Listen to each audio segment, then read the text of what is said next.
The tomb's inviting us down, further down into the underworld, and it's just drawing us into the darkness. It's a really, really deep tomb, this. Whoa, what an amazing chamber. Thousands of years ago, an Egyptian governor carved his life into a tomb cut deep into the cliffs above the Nile. On its walls, he left the story of his journeys across deserts, his alliances, and a letter from a boy king. They're basically saying to the king, we are the same size as you. Therefore, we are as important as you are. Over time, the desert's wind and heat nearly erased it all. But now, artificial intelligence has read those faded lines, revealing a story so detailed it reshapes Egypt's past and exposes a forgotten civilization beyond its borders. The Lost Tomb Above the Nile. On the west bank of the Nile, just opposite the city of Aswan, the desert rises in a long golden slope. Locals call the hill Kubbet Elhawa, the Dome of the Wind, because the air here never really stands still. From the crest, you can see everything.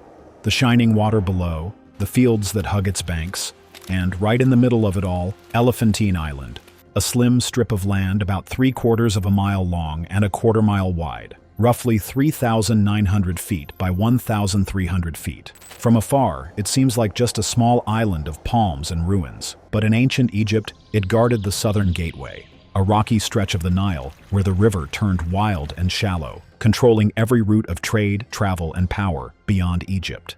That's why the cliffs above became crowded with tombs.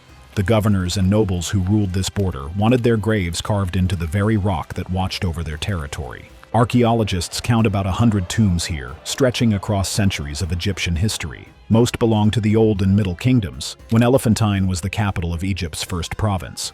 The environment itself explains both the survival and the danger of this place.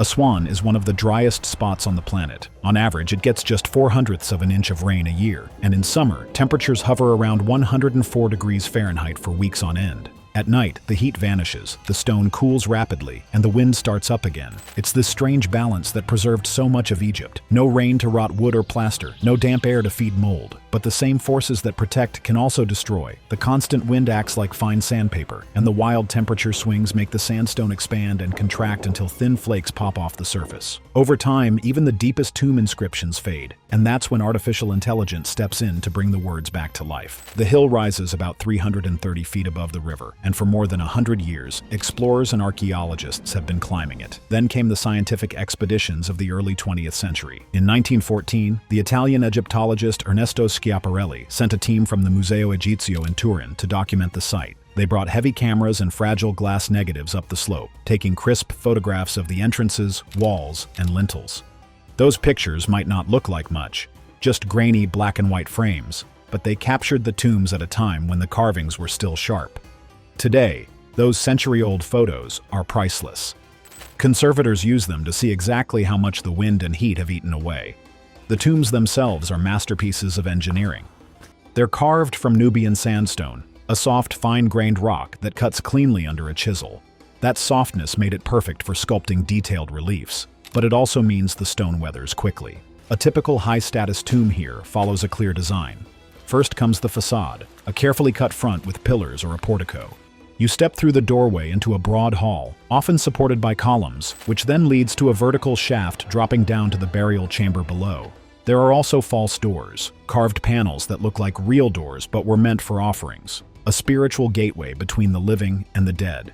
In some tombs, the offering tables are cut directly into the floor, smooth and slanted to drain the liquids poured out during rituals. These are not small spaces. Some of the biggest halls stretch between 70 and 100 feet long, 33 to 75 feet wide, with ceilings that soar up to 59 feet high. Generation after generation, Aswan's elite families added their own chambers to the hill.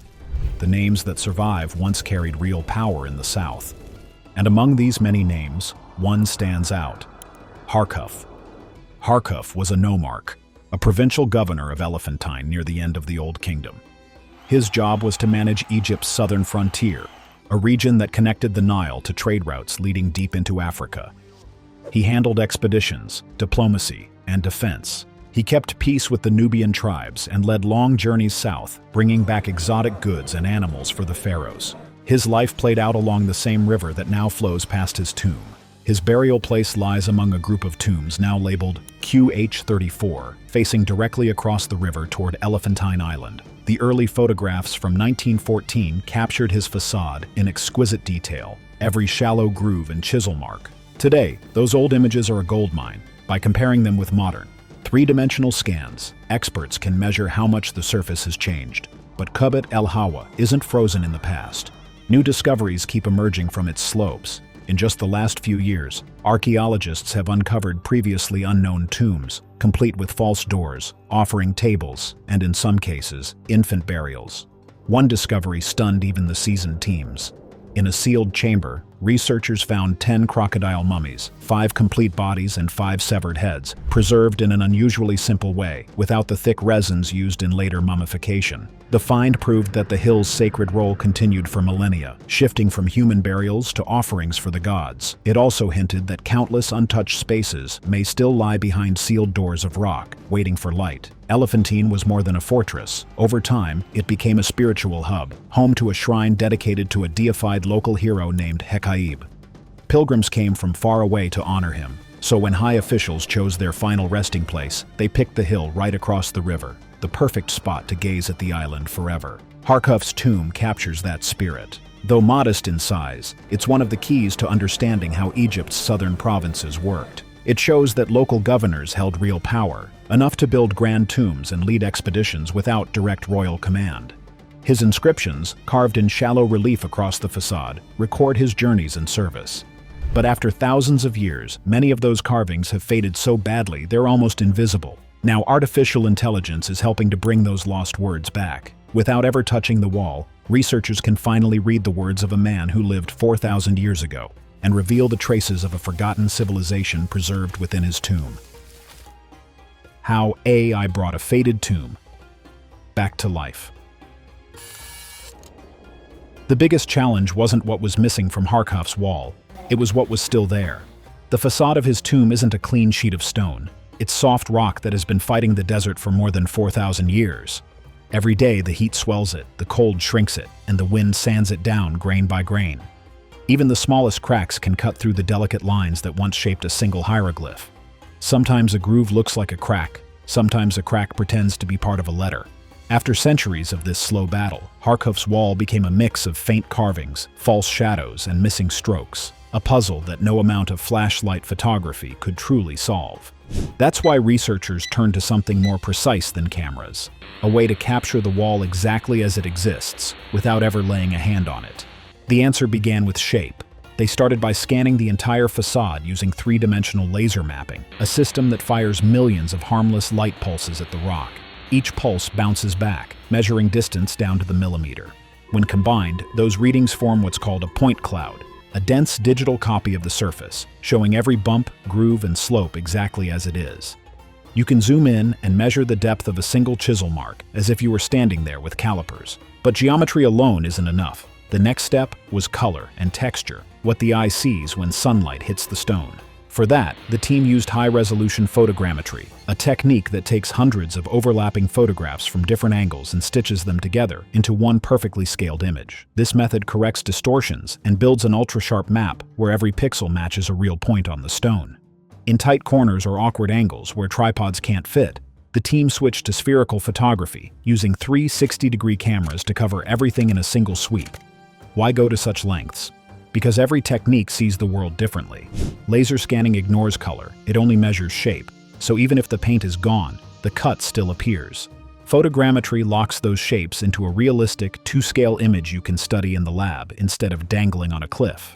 Spherical cameras capture huge areas fast, covering ground 6 times quicker than traditional photography. By fusing them all together, the researchers built a record immune to illusions. No more mistaking a shadow for a letter or a chip for a stroke. Once the surface was captured in 3 dimensions, it was time to look at something deeper, light itself. Some traces on the stone are invisible to the naked eye, but they leave faint chemical fingerprints that reflect light differently. So, scientists turned to hyperspectral imaging, a technique that scans across hundreds of invisible color bands, from visible light through near-infrared. This allowed them to see minute differences between untouched rock and the grooves of a long-faded hieroglyph, or even the last dusting of pigment left by an ancient artist's brush. Each band reveals a slightly different view, helping them separate a real carved line from a stain or a scratch. In 2024, conservation scientists proved that feeding these hyperspectral images into artificial intelligence could take things even further.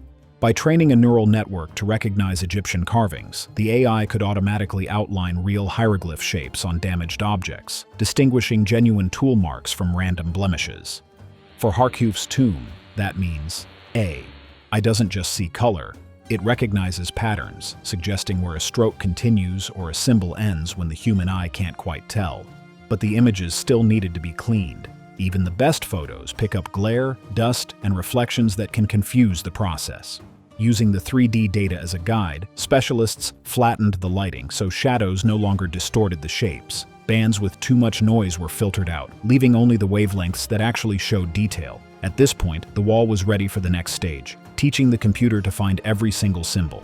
Here's where machine vision came in. The same kind of AI that helps a camera recognize faces or a phone spot objects. Researchers trained a model to scan each image and draw a clean outline around every hieroglyph. The system, known as a segmentation network, marks every sign as its own shape, separating it from the stone background even when carvings overlap or fade into one another.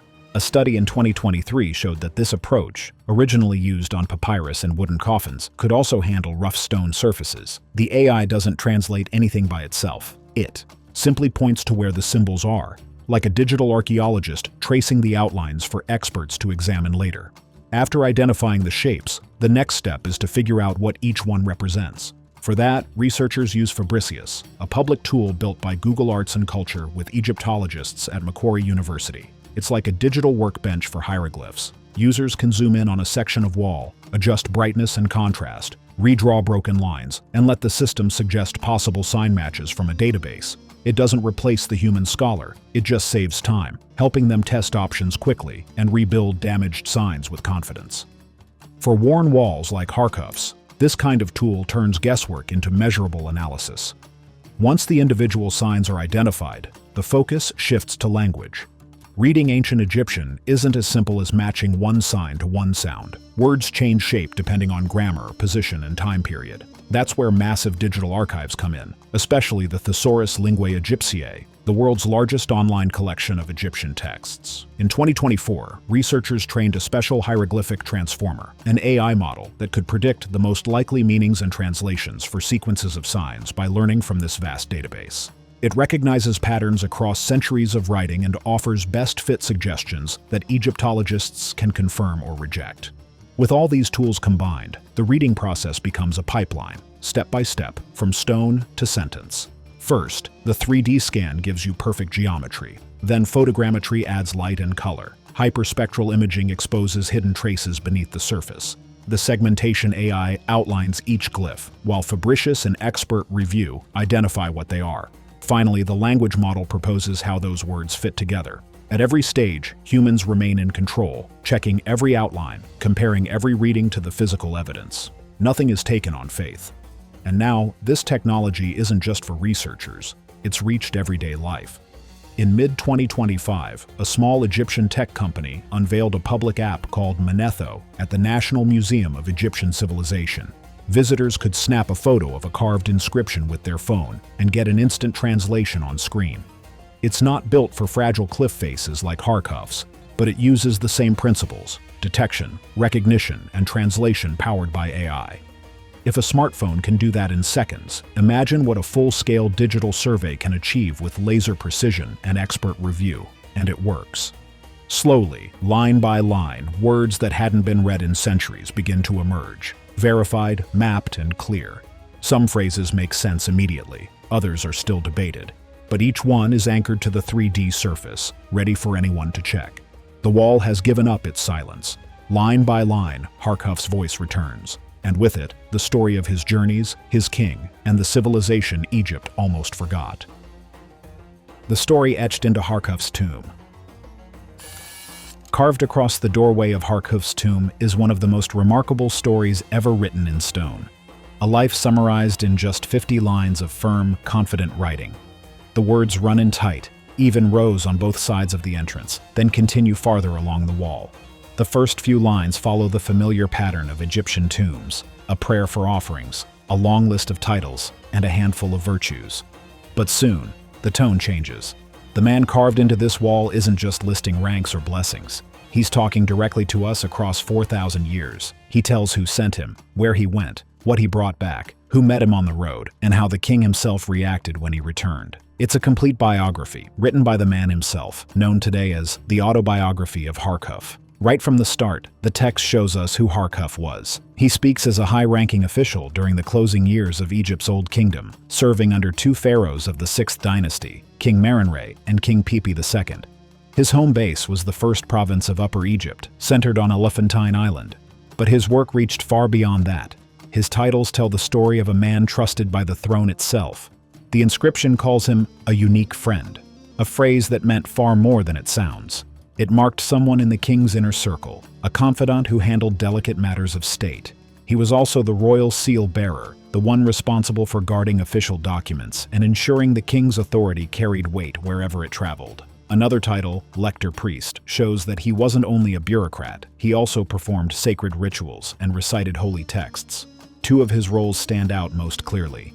As overseer of desert scouts, Harkhuf commanded the men who knew every hidden trail, oasis, and ridge beyond the Nile. And as warden of Nekhen and mayor of Nekeb, he ruled two of the most ancient towns in southern Egypt. After listing his titles, the inscription shifts to show what those titles actually meant in action. The first journey Harkhuf describes starts with a royal command. The king, Merenre, sent him south to a land called Yam. It was a name that to the people of Egypt carried a sense of distance, mystery, and wealth. Harkhuf didn't travel alone. He took his father, also called a unique friend and priest, and together they began a journey to this distant place. The journey lasted 7 months, out and back. When they returned, their caravan was loaded with what the inscription calls beautiful and exotic produce. There's no boasting in his tone, just quiet pride, the satisfaction of a mission completed. The route was opened, the goods delivered, and the royal favor secured. But that was only the beginning. Harkhuf's second mission came soon after, this time without his father. He writes that he set out on the Elephantine Road, the desert track that left the river near Aswan and wound deep into the lands beyond. He names the places he passed through: Irjet, Mekher, Taris, then Irjet again, marking a great loop through the southern frontier before re-entering Egypt. This time the journey lasted 8 months. The cargo he brought back was unlike anything seen before, the like of which, he says, had never been brought back to this land. He calls himself the one who opened these foreign lands. His tone is calm, almost businesslike, but beneath it you can feel his pride. He isn't a conqueror, he's a pathfinder, the man who opened new roads where none existed. Then the story shifts again. The third mission is where the inscription truly comes alive. Once more, the king sent him to Yam, but this time, trouble was waiting. When Harkhuf reached the region, he learned that the ruler of Yam had marched his army west to fight a people called the Chema. For most travelers, that would have been the end of the road. But Harkhuf pressed on. He followed the Yamiti ruler into the desert until he caught up with him. What happened next is summed up in one short word. He pacified him. The term sounds simple, but it meant everything. Harkhuf had managed to stop a war without drawing a sword. On his way back north, Harkhuf's record becomes even more detailed. He says that as he returned upstream of Irjet and north of Sachu, he met the ruler of 3 lands, Irjet, Sachu, and Wawat, united as a confederacy. That ruler saw something that changed his mind about how to deal with Egypt. Harkhuf's caravan was being escorted by soldiers from Yam, along with his own Egyptian troops. The sheer size of the force and the name it represented made resistance pointless. So instead of opposing him, the local ruler offered help. He sent guides to show the best paths, provided livestock for the march, and personally led them through the mountain roads. Harkhuf writes that he came back with 300 donkeys carrying all the things the royal court wanted. He lists them with precision: incense, ebony, precious oil, grain, leopard skins, elephant tusks, throw sticks, and all good produce. Each item speaks to Egypt's dual appetite for the sacred and the practical. Incense and oil were burned in temples. Ebony and ivory decorated the furniture of the elite. Leopard skins were worn by priests during rituals. Grain sustained the workers who built Egypt's monuments. This wasn't plunder, it was trade, carefully managed and publicly recorded. And then comes a quiet but revealing detail. As his caravan approached home, the text says a court official named Kuni was ordered to meet him with boats loaded with date wine, cakes, bread, and beer. It's a welcome party, but also a checkpoint. Egypt's government was watching every step, tracking the cargo and making sure it reached the right hands. After describing those 3 great journeys, the inscription takes a turn. The steady voice that's been narrating for dozens of lines suddenly goes quiet, and another voice enters. The next section is what makes Harkhuf's tomb world famous. A letter from the pharaoh himself, carved word for word into the stone. It begins with a date, the 2nd year of Pepi II's reign, in the 3rd month of the flood season, on day 15. Then, a royal seal. The letter is addressed to Harkhuf by name and title. And then, the boy king begins to speak. Pepi II, who took the throne as a child, says that he has read Harkhuf's most recent report. In that report, Harkhuf wrote that he was bringing back something extraordinary, a dwarf who danced, a performer connected to divine rituals. To a young pharaoh, the news was electrifying. The letter's tone is unlike anything else from the Old Kingdom. Pepi's words aren't stiff proclamations, they're personal, even excited. He orders his officials to make sure the man arrives quickly and in good shape. He instructs Harkhuf to place trustworthy guards around the performer so he won't fall into the water, and to ensure that people sleep beside him at night on the boat to keep him safe. Pepi even promises rewards, praise, gifts, and promotion for the man who ensures the safe delivery. The letter ends with blessings and the royal seal, the final flourish of authority. But it reads more like the note of an eager boy than a distant monarch. In all the surviving texts of Egypt's Old Kingdom, this is one of the few times a royal voice sounds unmistakably human. After the king's words, the inscription shifts back into Harkhuf's own voice. He closes his story not with more travel, but with a short reflection on character, a list of virtues carved like a summary of his soul. He writes that he gave food to the hungry, clothes to the naked, and that he treated everyone fairly. In an age when the afterlife was thought to depend on one's deeds, such claims were statements of faith as much as reputation. Across those 50 lines, one word keeps appearing again and again: Yam. It's a real place, a kingdom with its own ruler, soldiers, and wealth. The text shows Egypt dealing with Yam as both partner and problem, negotiating peace, exchanging goods, and moving troops. In the world of Harkhuf, Yam was a power Egypt could not ignore, and yet, outside inscriptions like this, it barely exists in the historical record. That's why scholars call it a forgotten civilization, a nation that once stood shoulder to shoulder with Egypt's officials, but left almost no voice of its own. For centuries, scholars have debated where exactly Yam might have been. Some place it along the upper Nile, in what is now northern Sudan. Others argue it reached westward through the desert oases. The truth may lie somewhere between. Thanks for watching. Now check out the videos popping up on screen for more unbelievable stories.